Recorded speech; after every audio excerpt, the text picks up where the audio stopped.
started so that we can be prompt and get everybody out of here on time. Thank you so much for joining us for our regular Wednesday Brain Trust Brown Bag Lecture. We host these every third Wednesday of the month on historical topics. We invite you to bring your lunch if you'd like to learn. Today we're going to be celebrating Women's History Month with one of our first substantial events this week. We have our all-star and literally the award-winning volunteer, Joseph Longo, who has been our curator and put together a beautiful display of clothing across the street from the family, as well as the displays that you see in this room. And he's brought together his interest in women's history and El Paso to share with us about a dozen fascinating women from across El Paso who have helped build this community. If you'd like to learn more about women who've built this neighborhood, we're hosting a walking tour on Friday afternoon from 1 until about 2:30. We'll be hitting a half a dozen spots in this neighborhood, everything from Veinte Adoremas to the former home of Fanny Zablowski, who was a woman who helped Jewish immigrants during World War II. And Tilly Howard. Yes, and our friend Tilly Howard, who's one of the most famous madams. We'll be hitting every walk of life. And we'll also have another public presentation on Saturday afternoon at 1 o'clock with our friends group, the Casa McGoffin Compañeros, of which Joseph is our membership chair and a member of the board. So without further ado, I'm going to let Joseph take over. And again, thank you all for being here with us. We appreciate you.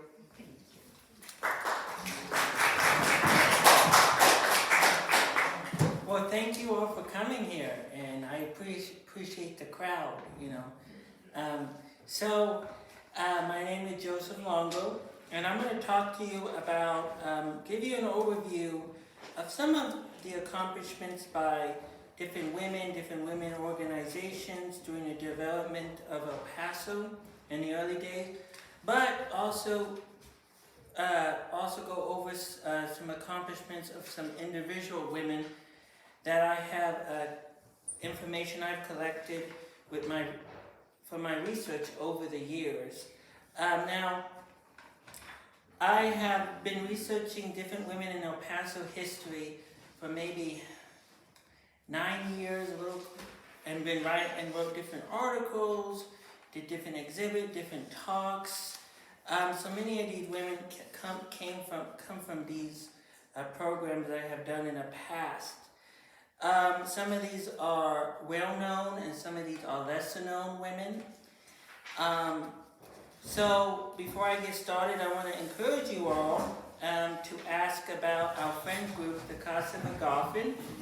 We are in need of members. You can ask me, Danielle, or Sharon, or Cindy, members of the board here. If you join, we have reasonable membership rates. You get into the museum for free. You get discount on the shop, and also you'll be able to support the programming, preservation of the home, and so forth. So I encourage you all to consider that. So We're turning on our camera and our mic for our digital friends. Pardon the... Well, you better do that. There we go. You got it? Should be. And let me just make sure that Teams is sharing our screen. Apologies to those of you who are here in person. Bam. And there you are, sir. Ready? Yes. Okay, so I'm going to start with what the purpose of the discussion, and we will discuss women's roles and impact in El Paso over the years and highlight several women in El Paso history who left their mark each in their own way. So I'm going to start off with a quote by Betty Golding, and she founded the first Planned Parenthood in El Paso, which became Planned Parenthood. She was curator at the El Paso County Historical Society for many years. She was a suffragette. But she wrote this in a tribute to Olga Coburg, who I will talk about in a minute. when Mrs. Coburg was inducted to the Historical Society Hall of Honor in 1975, the building of a city is not entirely the work of men. There are phases of the city building when the work of courageous or educated women overshadow that of their husbands, fathers, and brothers. Yet pioneer men are often honored. Pioneer women rarely are. School, churches, charitable institutions, library, art museums, and symphonies, all enduring values in our community. Life were promoted extensively by women. El Paso have a rich heritage in the work of its pioneer women. So, going sort of building on what she was saying here, I'm going to provide you some examples. So in terms of hospitals, the first hospital in El Paso were founded by women. The Lady Benevolent Society in June of 1892, possibly earlier. It was founded by the Lady Benevolent Society in 1886, an organization formed by women from different religious denominations.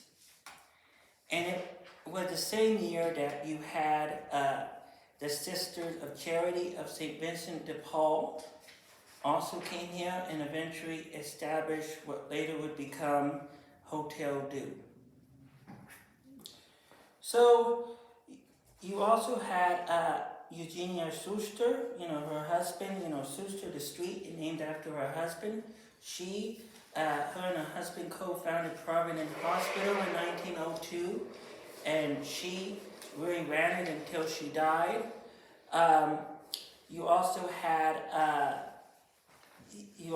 Margaret Ronson, who founded a hospital down where the central police station is in 5 Points, which later became the Masonic Hospital. And also, you had a lot of early women who were active in helping the sick and the poor here in El Paso, including our very own Octavia McGoffin, her and women such as Mrs. Horan Stevens, Mrs. Charles Race, and other women worked to also raise money for Hotel Dieu when it was first built. She also, along with other women, ran a soup kitchen for the city in 1895. Also, Mary Santon, along with the Women Club, helped organize the first public library here in El Paso in 1894. Olga Coburg, who also, along with others in the Women Club, also established the first free kindergarten in the state of Texas. Other important organizations like the first women organization formed in El Paso in 1894 were the Women Club. You had the YWCA, founded in 1909, which would focus on providing room and board to young girls who would come to El Paso and had no place to stay. The Women Auxiliary, founded in 1924, which was founded to help raise money for athletics. Even with museums, Kate Moore Brown helped founded the International Museum. The UTEP Women Auxiliary was also active in helping establish the first museum here in El Paso, the Centennial Museum. So I added these examples so you could see how instrumental different women were in the development of early El Paso. And often their stories are not told as they should be in El Paso history. So we're going to go to focus more on the individual women who marched to their own drummer, unique women who,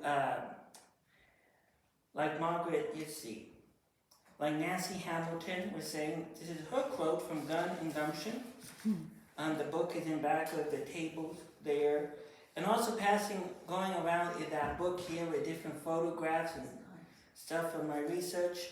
But she wrote in the chapter she did that were called March to the Different Drummer, since El Paso's earliest days, outstanding women have drawn courage and ingenuity in moving the community forward. For some, their focus was on family, but others explored history, business, and unusual careers. So, one of the earliest women settlers who came here to El Paso came here from Mexico was Francisca Paca Alarcon. And she was actually, because the Anglo population could not pronounce Paca, they called her Grandma Parker. And a woman ahead of her time, she came here, she was widowed from a wealthy landowner, and from that money, she purchased property in the area of South El Paso and West San Antonio Street. And she also built a beautiful home on the corner of Santa Fe and San Francisco, where she hosted various prominent people. And she held some of the first charity balls for Fort Worth. Anson Mills, who grew up the city of El Paso, he stayed there. He was one of her tenants. She was very colorful, ahead of her time. They said that she smoked like a man, she cussed like a man, but because of her influence, her land, and she also was able to wield political influence. So when her son-in-law, George Look, who was involved with the Gem Saloon, decided to run for alderman, she got him elected. They said she used to deliver his bribes with silver, and used to deliver them. Some stories that she used to travel around delivering in her pocket, hiding them in her pocket. Other stories is she used to travel on side saddle on a mule and deliver them. So she was really ahead of her time in terms of really having a lot of influence that a lot of the prominent men and landowners had at that time. But there was rumors that she also was a go-between with Benito Juarez when the French and coalition of French and conservative took over the government in Mexico and installed Maximilian. So she had a really colorful history, and she died in 1925, but even before that, 1923, they were saying that she was the oldest, she was the longest living, one of the pioneers who was still alive at that time. But, her birth date is sort of iffy. She was 97, but really she didn't really know too much about her age. So she was very colorful. I picked her because I thought it was very interesting when you talked about early women settlers. It's a lot about Anglo women mostly coming from Texas, but you also have to realize there were women who came here from other parts, such as Mexico, as well. So that Paca Alarcon.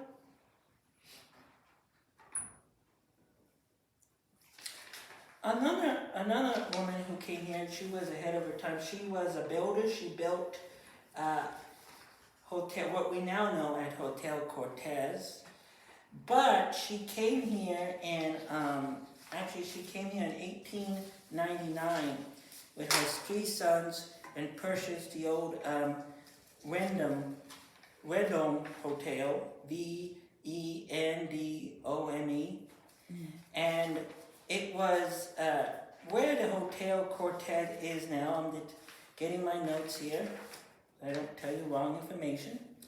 So she purchased it from Charles Reeves and Joshua Reynolds for $41,000, and she renamed it in honor of her first husband, Lee, who died in a railroad accident in Tucson. Now when she was living in Tucson, she started renting a house, boarding house, and then she realized that she discovered something. She was making money, so she invested into a hotel.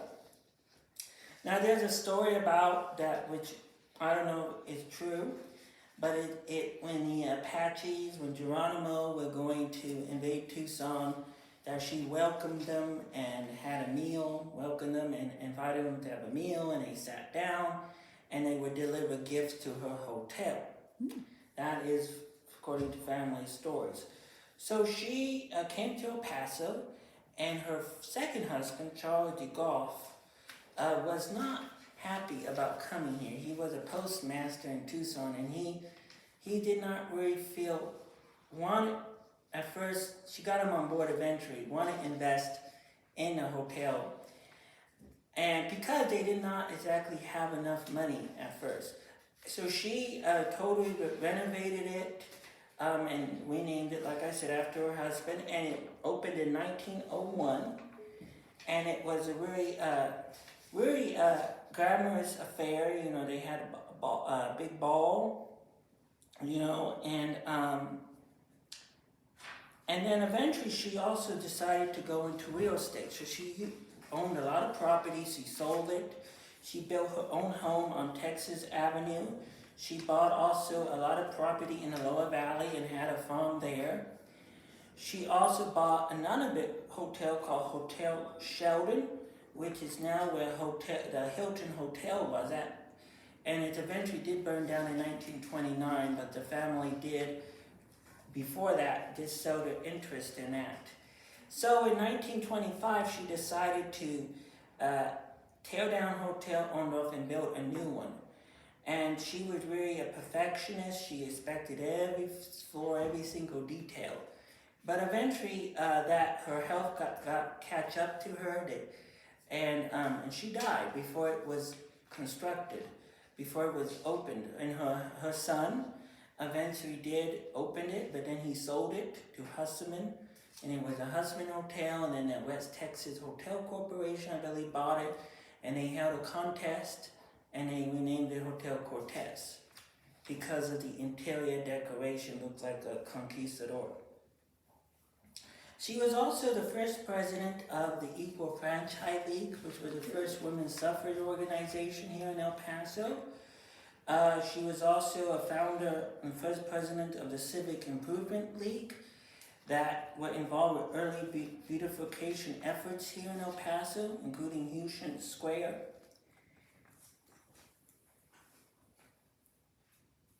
So in 1895, Alice Merchant came to El Paso, and she was the first woman physician here in El Paso, practicing out of her house on North Campbell Street.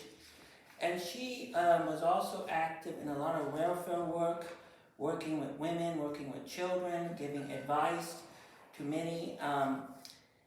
And she was also active in setting up a home for elderly folks. It never really fully come into fruition, but she really put a lot into it. So Dr. Alice Merchant was also a suffragette. She was active with the League of Women Voters, serving as state president of the league. Now at the time, she chose to focus her medicine more on the natural approach, more not on the mainstream at that time with medicine, where they did a lot of, where they still use, leeches, they use chemical mercury. It was about they believe it was caused by overreacting of nerves, and they wanted to put whatever they could to get it out, literally. But she believed more in the natural way, and doctors like her would consider cracks at that time. It was more like homeopathy, that's the word I'm talking about. So she she practiced that. But at that time, later on, the El Paso County Medical Society was formed. She was not allowed to join because she was a woman. And there was also a Chinese physician who was not allowed to join. And eventually, they did allow a woman, Dr. Ida Bishop, to join. But Dr. Alice Merchant, she really paved the way for other women who came after her. who are kind of better well known more than she is in El Paso history. But so you had Dr. Alice Merchant coming, you had, and before her, Anzina came, before her, Francisca. So a lot of the women I talk about came to El Paso because they were drawn to El Paso. They came and they stayed and they made a difference. So another woman was named Amanda Del Campo, and she came to El Paso in 1885, and her husband was a national chess champion, and he, I believe, was from Spain, and he worked for Coburg Cigar Company. And they were very close and good friends to the Coburg, and when she died in 1943, I believe Olga's son, Walter, was a pallbearer, along with a prominent judge, Judge Caldwell. So Ms. De Campo, she was very recognized for her work in charity and helping the sick and poor, especially during the Mexican Revolution. She was one of the founders, along with others, of the El Paso chapter of the American Red Cross in 1911, which was formed to try to do something in reaction to the Mexican Revolution. So she would often sacrifice, use her own resources, also risk her safety to go and deliver supplies to American patients. She would nurse patients she nursed in Juarez during the Mexican Revolution. She was also go and nurse in a hospital and the prisons. She was also collect supplies and often would also, go along with them herself to make sure they got there. Now, there was one story where she was actually, the clipping here, when in 1914 she was recognized by the Chinese government for her effort to help various Chinese residents in Juarez escape when General Zorco invaded Juarez, and they did not like the Chinese, and they feared for their lives. So she helped get them to El Paso, and she was really a brave woman. She appealed to Pancho Villa. She knew of her charity acts. She would appeal him for help. And there was one story that there was an orphanage in the lower valley, and they didn't have milk. And she appealed to him, and he sent a man who came over the border with a cow, and he provided her. So she was really interesting, and unfortunately could not find a photo about her. I knew that she was born in Germany. Her parents were German immigrants, but she was born in Brooklyn. Her father was a partner in a prominent hat firm up there. Her and her husband were not well off, but she was willing to, again, like I said, donate to whatever supply that were needed. Now, there was another story of her when she was trying to donate clothes to patients at a hospital in Juarez, and they wanted it to go to the whole fumigation process with the chemicals, and she wouldn't have that. So they knew who she was, and eventually the general arrested the inspector and had them then pass it over the fence. So she years later, in 1937, when she was hit by a car, various El Pasoans sent a purse with different money collected by different people in appreciation for all the good work she had done, because she did a lot of other things, a lot of stories. There was another story of this woman and her daughter who came, and the daughter died, so she, not telling the mother who she was, she sent her all the banquets of flowers. So they would think that the daughter had more friends. And so she also loved her Great Danes and had a kennel. And but anyway, so she was another one that did a lot of health work, along with another one, Louise Dietrich, who was a nurse. And I could do a whole program about her. And there have been a lot of articles and research, and I encourage you all to look her up. But when she came to El Paso, there were not a lot of registered nurses. Maybe there was 5, 4. And she came on the same train that Buffalo Bill did. But and she would quote a year later saying that, he left and he left, she stayed, he died, and she's still alive. So she came and she stayed because her and this other friend of hers, another nurse, Emily Green, they stayed because at that time you had the tuberculosis, you had a crisis going on, and she stayed to help. And she would ride on, I think it was a mule or donkey, to the tuberculosis camp up in Highland Park. So she stayed, and then she ended up being having a supervisorial position at Provident Nursing School. And she helped founded the first nurse registry in El Paso. She founded the El Paso Graduate Nurses.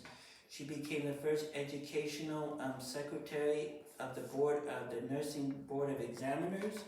She was involved in also writing legislation that required nurses to register. And she was I think she was on the Board of Examiners or on the Texas Graduate Nurses Association from 28 to 54. So she was really active. She also founded a hospital, a maternity hospital, I believe on the corner of Angie and Nevada. Angie and, I'm looking to you, Eva, but, yeah. I've been with Susan Barnum to that building. The building still exists. And it's near El Paso High. And it doesn't have a marker to this lady in any way as yet, but perhaps someone will take care of that. And what I think she was just a persistent administrator worker bee. And she did statewide regulations of the nursing profession. Yes, but she was also a suffragette too. She was active with the Equal Franchise League. She was in charge of, with the state Equal Franchise League put her in charge of raising funds for the Susan B. Anthony Amendment passage. She registered women voters when women were first allowed to vote in Texas only in the primary in 1918, and registered also women of color, minority women as well. So she was really involved in that, and she was not hesitant to speak her mind as well. So she, she was another one who came to El Paso and decided to help and saw what was going on, and she was on her way to California. And she did eventually go to California, but she did come back.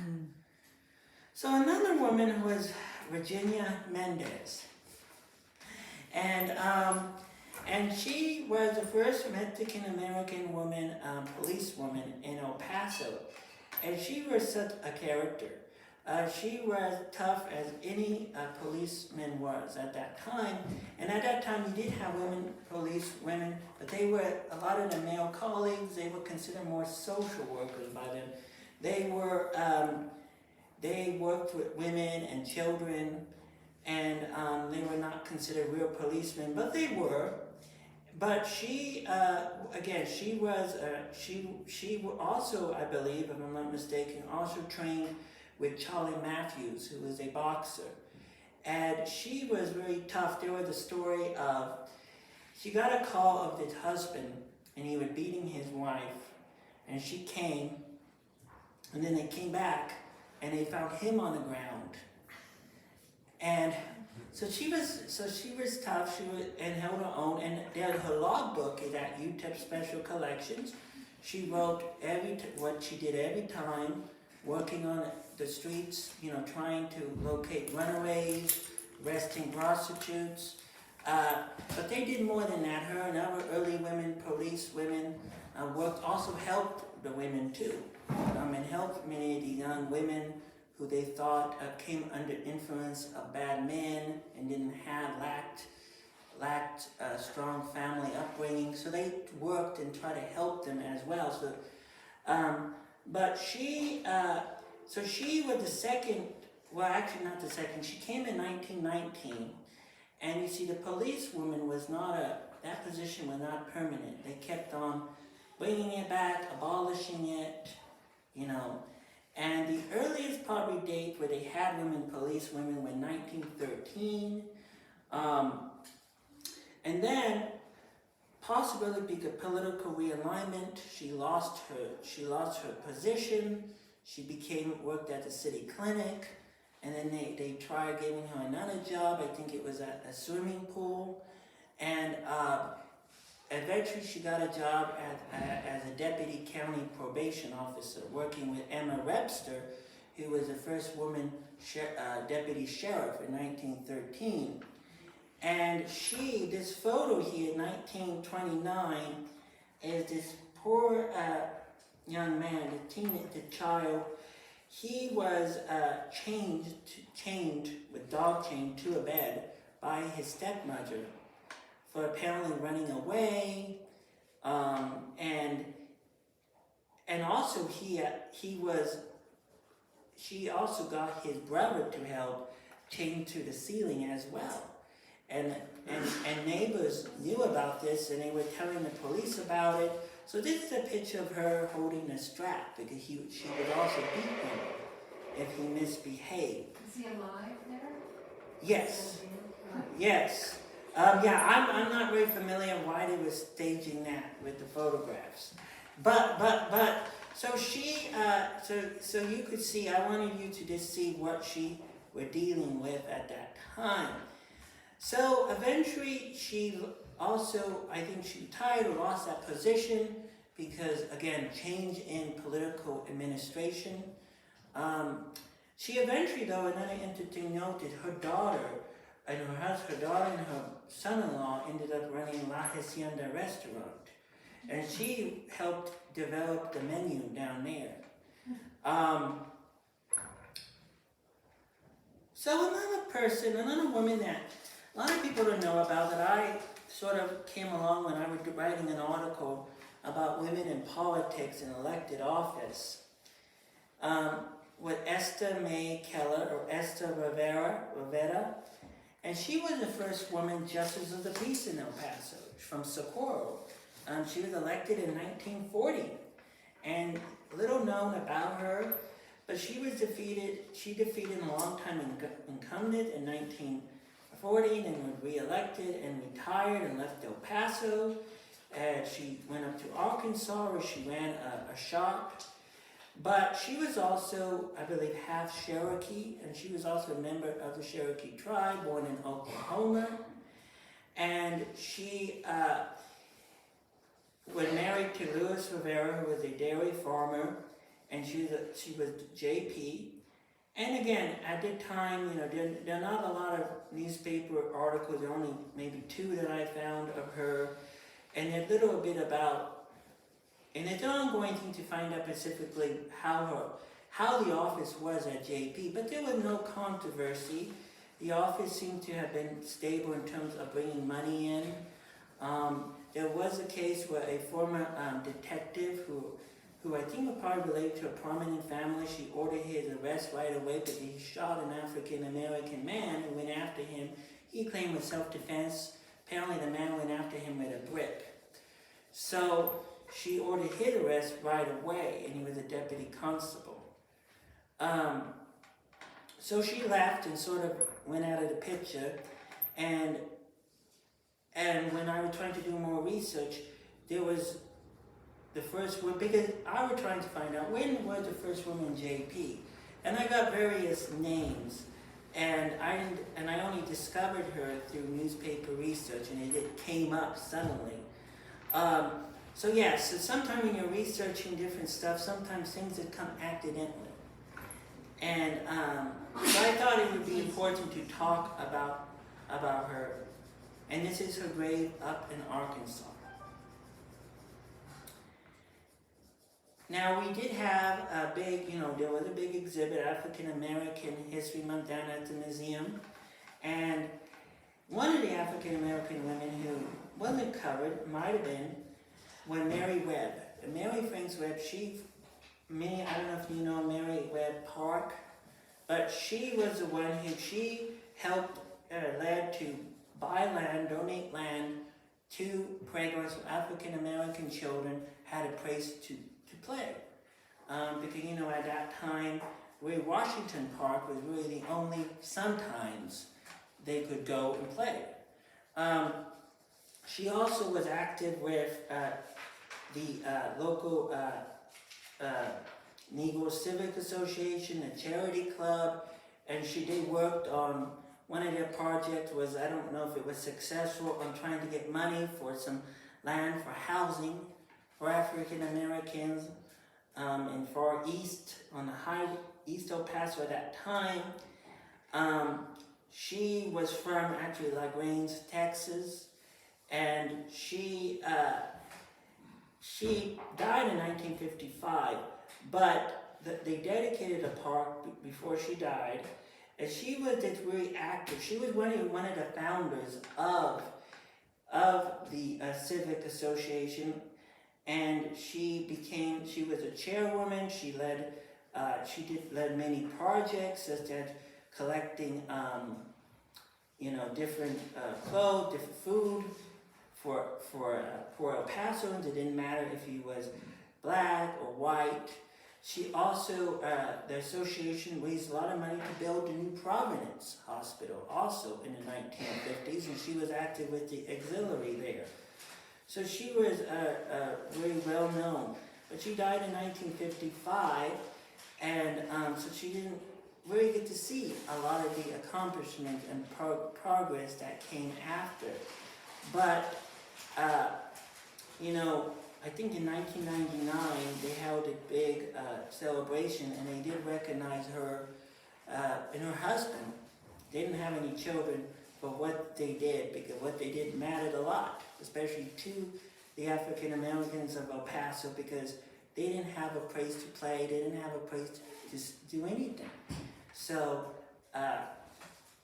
and again, I was surprised to find a photograph of Mary Webb, but again, it was like Esther Rivera. You never know what you find, you have to dig. You can't expect it all to come to you. In my experience helping other people research, they want you to do all the research, or they want you to give you an easy answer, and that's not how it is. You have to look. Even if it's a bunch of dusty books and boxes that haven't been organized in 50 years, you have to look at it, because who knows?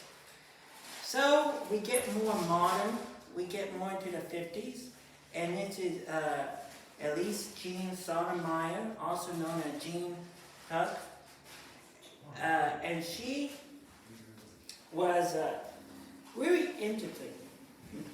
She was the first woman to run for sheriff in El Paso in 1950.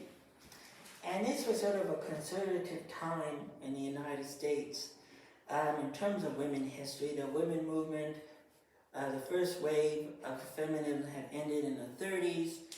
So you didn't have an issue. The ERA was sort of there, but you didn't have a single issue that sort of united women or galvanized sort of the issue. So you had many little isolated events going on, movements. But at that time, of course, the whole common thing in history, the whole policy were that women belonged in the home. But Jean, she was born in Pennsylvania, but she was brought up in Arkansas and Tennessee. And her father was a prominent physician, and she grew up really loving horses. And she did not have horses. When she was younger, I think she did practice, she did learn how to ride horses. But at one point, where she was living, she didn't own a horse. So when the farmers would go, sometimes, this is her telling it, she would sometimes ride the horses, they would tie up, and then return them and they come back. So she got a nursing degree, but she never used it because she decided she wanted to do something else. So she was a trick rider. She went down to Brownsville and Fort Worth where she broke Broncos for the rodeo. And she came to El Paso in 1939 because they, Walter Adams from the, down in the Lower Valley on Polo Road, they had a cowboy park, and she was asked to help them train horses. Now her horse Eagle, which is here, he won various awards, and she got his attention at a state fair or some kind of contest in San Antonio. So she came down to El Paso, to the Lower Valley, and she helped him train horses. She worked at a sign maker at Crest. She started working for S.D. Myers, who was a saddle company, and he trained her. You know, she became a leather carver on her own right. She made saddles. She made medals. She got interested in making miniatures with the horses. She got inspired also by what she called the color here in El Paso. The horses, the tropical orchestra, with the color of their uniforms. So that influenced on what she was doing, and she turned that hobby into a career. So she also did a lot of sketches of horses. Now, interesting thing about Myers was that he apparently always said, well, he did not apparently teach her willingly. And she sort of, when he would take his naps, he would say that when she would be practicing her skill. But because she was sort of a receptionist. But and in that book that going around, you see she ended up being in Parade magazine, and there is a photo of her at her craft. But so various Masonic events, the Shriners. She won various contests. Now she was married to her first husband, her only husband, John Turk, and he was a deputy sheriff. And they got married, but they got married. It was sort of in a unique style. It was a county. It was by the county. They used to have a Paso County Sheriff posse, and she dressed up in a blue wool suit. And she also built her own adobe home as well. So she was sort of defied sort of the convention at that time of domesticity, which was sort of something that the society was telling women. But in 1950, she decided to run for sheriff, because she wanted to run for sheriff because she felt that a woman could do the duties. She said that the sheriff office would be good if they had a good executive, and they would have 4 people who could fire the guns. But she said that basically in one of the gatherings that the sheriff don't have to be a gun-toting man. And she wanted to, before she announced, she surveyed all the women clubs, because she wanted to run it. They wanted her to run. So she ran, and it was a crowded race. It was an open seat, and she didn't come close to winning. And of course, El Paso had not elected a woman sheriff. Another woman would not run for sheriff until 1976. But, so she continued, she eventually worked as an illustrator in Fort Bliss, and illustrating, laminating photographs, also as a book illustrator. I believe one of her saddles was also donated to the History Museum. But as we go more into the 70s, which my talk will end at the 80s, we're going to go back to the 50s.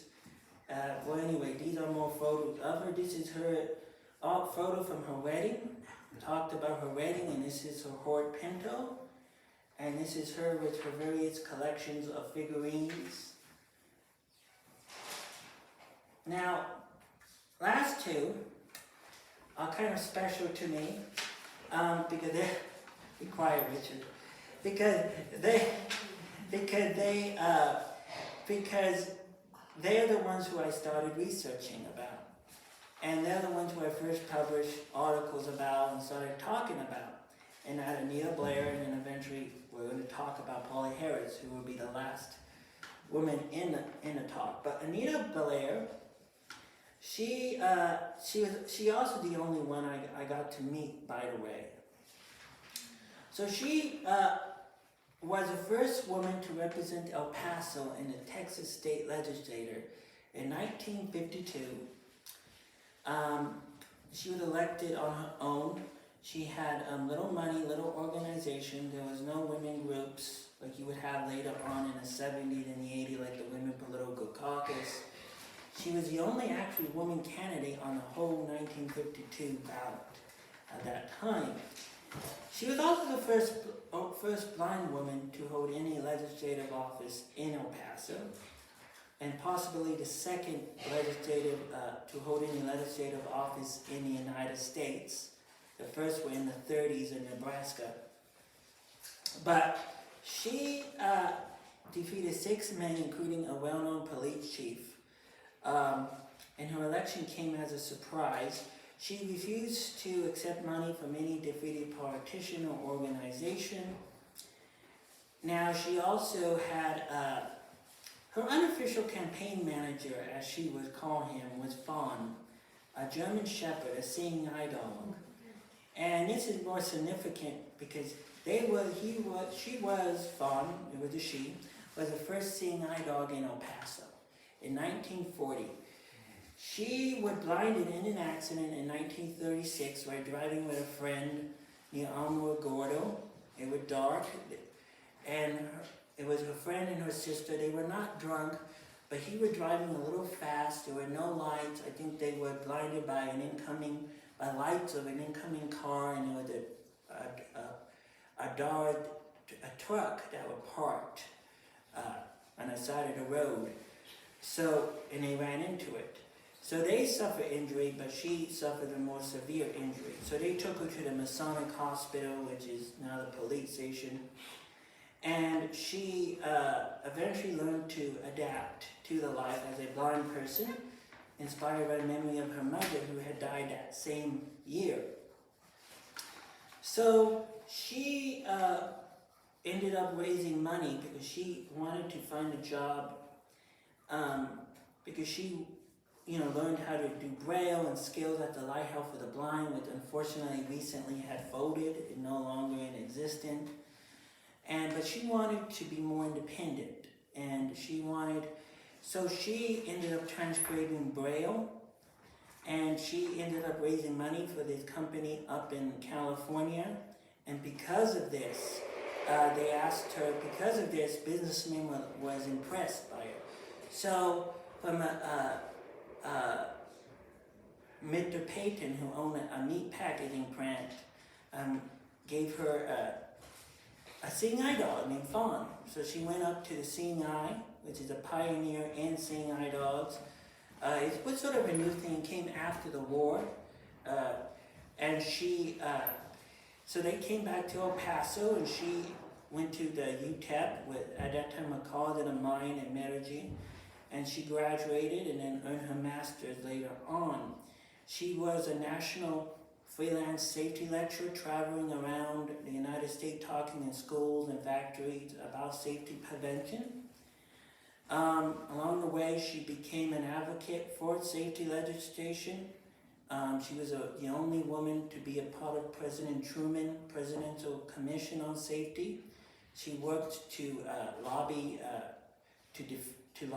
legislation safety in Washington. There was 2 national events that got her national. One of them was unfortunate. It was the worst disaster in Chicago history in 1946. There was a fire in the La Salle Hotel. And they used to say, well, we're fire, we have all the safety, but they didn't have any sprinklers. they was not in compliance with anything. But there was a major fire that killed a lot of people, including a lot of children. And she got escaped. I think it was 15 or 11 flights a stair from the stair, and she led all these people down the fire escape with Fawn. So she got national attention. Fawn got a medal from the National Humane Society. So she eventually got another national attention when, in 1950, when she went to hear the U.S. Senate debate, and they refused to let her in because of her dog. So she, though, refused to back down and learn from her experience in El Paso. If she spoke loud enough, people will realize, well, why are you doing that? So she got in. And so eventually she came back to El Paso because she actually had went against the National Safety Council because they wanted another bill. They were trying to pass a bill that would allow them to raise money, and she didn't like it, so she got advice from a lawyer, and he said, you know, if you do this, you're not going to be able to lecture, and she said, that's okay. So she went to speak to this man, who was a senator who was head of the Calendar Committee, got it killed right away. They, according to her, hadn't been able to validate it. They came back to El Paso and called her a communist. But I don't know, I hadn't been able to validate that. That was she was telling me in an interview I did before she died. But she, came back. She had been actually asked by people in Chicago, because the Chicago Tribune made her famous. The women in Chicago, the women clubs, wanted her to run for Congress as a Republican, but she was a Democrat, and she felt she was too young and needed more experience.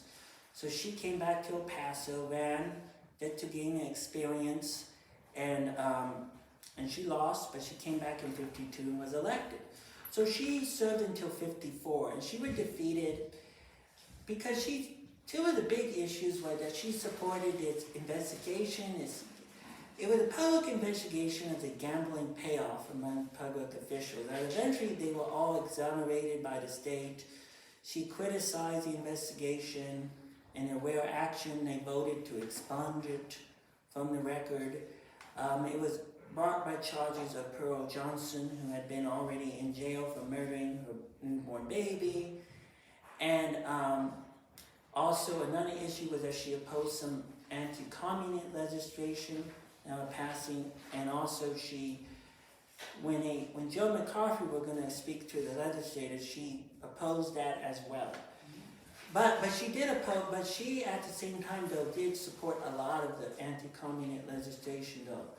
There were 13 bills she couldn't support. So anyway, she was defeated, and she tried running back, and she felt forgotten for many years, but she came back, and she did went into business, managed properties, but she became outspoken.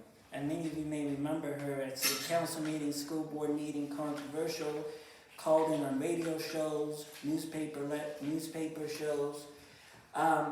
And she continued having Seeing Eye Dog until the 1990s. She made her last run for political office as county judge at 86 in 2002.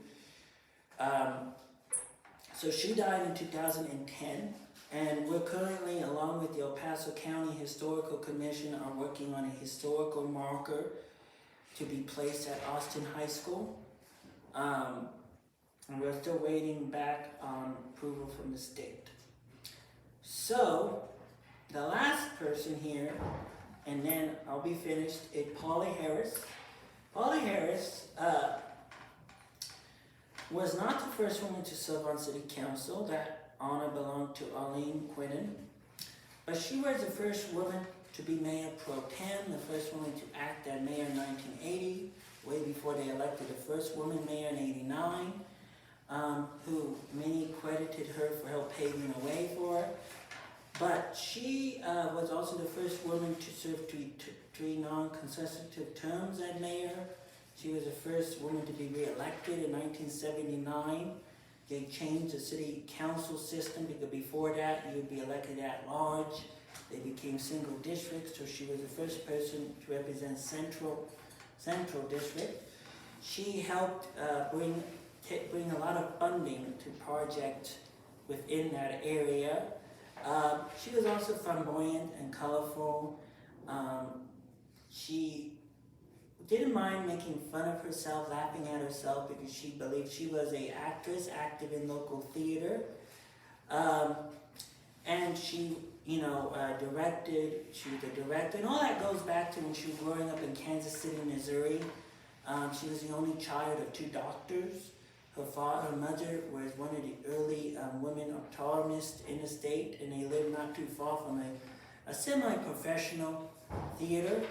And she would constantly go to the theater, wanting to be involved, and the director would tell her, well, come back when you're older. And eventually, the director, she was so persistent, the director said, fine. So he had her do little tasks. And then eventually she learned everything, she did everything. I think a lot of her experience in the theater from that theater, and she directed her first play in community college. She graduated with psychology from the University of Missouri at Kansas City.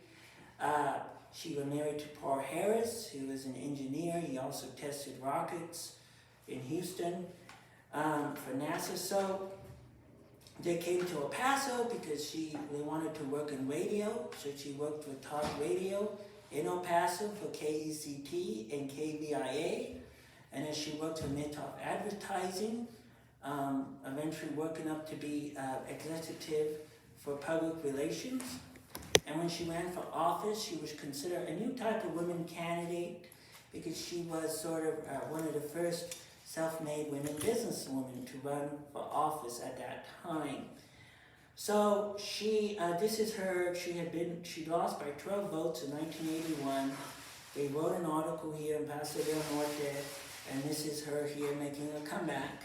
And she was elected, and she unsuccessfully ran for mayor in 85, unsuccessfully ran for 86. She was running for mayor at the time of her death in 87. But she also worked a lot with the elderly. She supported the development of arts in downtown. There's a senior center named after her. I selected these women. Well, let me go back here because there's some photos. The photo here is when she presided over the first city council meeting held at the old city hall. And this other one here is sort of her campaign. A lot of people remember that I've talked to her campaign car. They were done by artists, and they would spray paint and an image of her. And there was sometimes some slogans like "Polly by golly." She was, again, an expert in public relations. So thank you all for coming. I appreciate it.